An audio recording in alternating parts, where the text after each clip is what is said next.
Nakushukuru sana Mheshimiwa Mwenyekiti kwa kuweza kunipatia nami fursa ya kuweza kuchangia mpango wa maendeleo wa miaka 25, miaka mitano, mwaka mmoja na ule mpango wa kati. Mheshimiwa Mwenyekiti, kabla sijaendelea, kwanza kabisa nipende kwa masikitiko kutoa pole kufuatia kifo cha diwani wetu wa kata ya Kitale, ndugu Philipo Gikalo, ambao anatoka kwenye baraza la madiwani akielekea kwenye kata yake ya Kitale, lakini akapata ajali kwenye ile barabara ambayo unaizungumzia ya Kipreft Mogabili, ambayo kwa kweli inapoteza nguvu kazi ya taifa, inalemaza wananchi. Na niombe serikali ipe kipaumbele jambo la dharura, itupelekee fedha bilioni 8 tu kuweza kuokoa maisha ya wananchi wa Tarime. Lakini pia ile barabara, Mheshimiwa Mwenyekiti, ndio uchumi. Watu watoka Nairobi, watalii kwenda Mgumu wanapita pale, wanaenda Nyamongo wanapita pale. Sisi wenyewe Tarime mji pale ndio makao makuu ya wilaya, ndio barabara ni finyu na imeharibika. Chonde, naomba muweze kutoa kipaumbele kwenye ile barabara ya Kipreft Mogabili kuweza kuokoa maisha ya Wanatarime na Watanzania. Mheshimiwa Mwenyekiti, niendelee sasa kuweza kuchangia mpango. Nitajielekeza kwenye nishati, lakini pia ukuaji wa uchumi na pato la mtu mmoja, na pia nitaenda kuchangia na pointi mbili kama muda utanitosha. Nijaribu kumuuliza Sanga hapa naye anipe muda, amesema ameshachangia. Mheshimiwa Mwenyekiti, kwenye nishati mpango wa muda mrefu umeonyesha, na napongeza ripoti ambayo imekuwa tabled na wizara, lakini na ripoti ya kamati yetu, kamati ya budget, ambayo imefanya uchambuzi wa kina kabisa kwa maslahi mapana ya taifa letu. Kwenye mpango wa muda mrefu imeainisha kwamba serikali ina target kuhakikisha kwamba inazalisha megawati 70,000 ifikapo 2050-2051 kutoka megawati ambazo tunazalisha sasa hivi za 4,032. Lakini pia imeainisha kwamba matumizi ya mtu mmoja itatoka kilowatts 108 mpaka kilowatts 3,000 kwa mwaka kwa jinsi ilivyo sasa hivi. Na vyanzo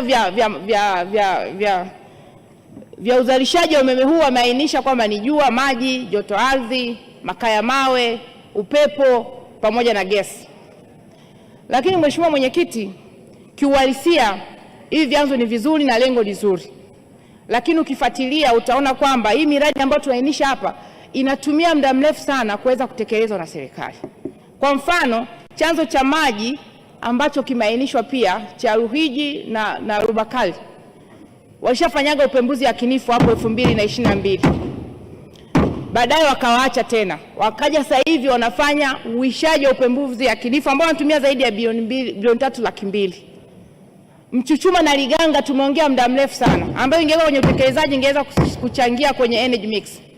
Lakini pia upepo wa Singida. Lakini pia tuna joto ardhi kule Mbeya. Bado hivyo yote havijawekwa kuwekwa. Sasa Mheshimiwa Mwenyekiti, ili sasa serikali on average kwa jinsi ilivyojiwekea ni kama vile itakuwa inazalisha megawatt 2,000, ongezeko la megawatt 2,639 kwa mwaka kuweza kufikia target ya megawatt 70,000. Sasa ili tuweze kufanya haya yote, mimi nilikuwa na shauri tuweze kuhakikisha tunashirikisha sekta binafsi kwa uhalisia, kwa kuona kwamba sasa hivi chini ya serikali mambo ya move hivyo, tushirikishe sekta binafsi na iweze kuingia kwenye uzalishaji wa umeme, tukizingatia kwamba nishati ni kichocheo cha sekta nyingine. Yaani tukiwa na nishati ambayo ni toshelezi, tunaenda kuongeza mnyororo wa thamani kwa sekta zingine, viwanda, biashara, madini, utalii, you name it. Yaani tukiwa na umeme ambao ni toshelezi, tunaenda kuchemua uchumi kwa asilimia kubwa sana. Lakini pia ukichukua mfano wa nchi ya China, wenzetu wale waliweka malengo. Amesema hapa ndugu yangu Profesa Mhongo, waliweka malengo ya kuhakikisha kwamba wanatumia energy mix kwa asilimia nyingi, na wakaziambatanisha na sera yao ambao kwao nishati ni uti wa mgongo wa viwanda. Lakini pia sera ya nishati waliungamanisha na sera ya ajira, viwanda na mauzo ya nje, na wakahakikisha wakajiwekea target ya kuzalisha megawatt kadhaa katika kila muongo. Leo tunavyozungumza hapa wanazalisha megawatt milioni 2,800,000 kwa mwaka. Kwa ni moja kati ya nchi ambayo ina umeme toshelezi. Na sisi ni dhahiri tunategemea bidhaa nyingi sana kutoka China kuja kwenye soko letu hapa Tanzania. Kwa ni dhahiri kwamba tukiboresha sekta hii ya umeme tunaenda kuhakikisha kwamba tunakuza uchumi na kufikia malengo ambayo tumeyaweka ya kuhakikisha kwamba uchumi wetu wa taifa unakuwa kati ya 10% mpaka 12%. Mheshimiwa Mwenyekiti, sasa niweze kushauri kidogo katika hapo hayo ambayo nimeyasema, ili tuweze kusonga vizuri. Tukaribishe hiyo sekta binafsi, lakini tuhakikishe pia tunatenganisha katika uzalishaji, usambazaji na unganishaji, ili kuhakikisha kwamba kama ni sekta binafsi tunaichopu inaenda kwenye sekta ipi, ili kuweza kuboresha ufanisi na kuleta ushindani. Lakini pia tukizingatia Tanzania tunaenda kujiunga na hub ya umeme kwa nchi za SADC, tuweze kuweka bei shindani. Kama tutafikia huko tukazalisha umeme ambao ni extra, bei shindani, ili tuweze kuziuzia na nchi ambazo zitakuwa zina uhitaji wa umeme, na kwa kufanya hivyo tunaweza kukuza uchumi wa taifa letu. Mheshimiwa Mwenyekiti, niende sasa kwenye pato la mtu mmoja na ukuaji wa uchumi.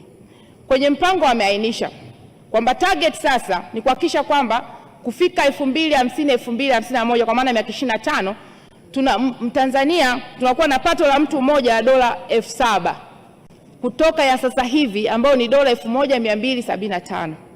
Mheshimiwa Mwenyekiti, ni malengo mazuri na yana matamanio mazuri na indicator nzuri ya kuhakikisha kwamba uchumi wetu unakuwa na wananchi wanaweza kuwa na pato ambalo ni wasia. Nakumbuka mwaka 2019 tuweza kukuza pato letu mpaka 1080 tukaingiza tukawa kwenye uchumi wa chini wa kati. Lakini Mheshimiwa Mwenyekiti, turejee huu mpango ambao tunamalizia miaka 25. Tuweka target ya kukua kwa pato la mtu mmoja on average kama dola 3,000. Kwa maana aliweka lengo kutoka 1416 mpaka 4515. Mwaka 2000 kwa dola kipato cha mtu mmoja dola 756. Lakini kwa miaka yote 25 tumeweza kufika tu dola 1275. Kwa maana ongezeko la 516 tu kwa miaka yote 25. Sasa lazima tukae tuangalie hii ya dola 7,000 ili iweze kuwa realistic. Tunatakiwa tuje na mipango ipi? Sababu ukiangalia the gap kutoka 1275 dola 7,000 ni gap kubwa sana. Lakini mbaya zaidi, Mheshimiwa Mwenyekiti, katika mpango wakati tunasoma katika miaka mitano sasa, utekelezaji wa miaka mitano kwa maana 2025, 2026, 2027, 2030, 2031 tunaonyesha tutaenda kuongeza pato la mtu mmoja kwa dola 363 tu. Kwa maana kutoka ya sasa 1275 hadi 1638. Sasa kama tunaweka projection ya kuongeza ndani ya miaka mitano 363 tu, kwa maana yake ukifanya na average by assumption tunatarajia kuongeza kwa miaka 20 iliyobaki dola 1452. Kwa ujumla wake kama dola 3,000 inakuja kama dola 2,000 na kitu hivi au 3,090. Kwa miaka yote ukifanya na assumption 3,000 mpaka 4,000 kwa mwaka. Sasa hii tuweze kufanikisha hili. Kitu kingine, projection ya ukuaji wa uchumi ni kati ya 10% mpaka 12. Lakini sasa hivi as we speak ni kati ya asilimia hiyo 5.5 mpaka 6. Kwa mwaka huu 2027 inaweza kwenda 5.9. Kwa mwakani nimeweka projection ya 6.3. On average, ili tuweze kufikia hii target, lazima kila mwaka tuhakikishe tunakuwa kwa uchumi wa 10%. Sasa tunafikiaje hapa?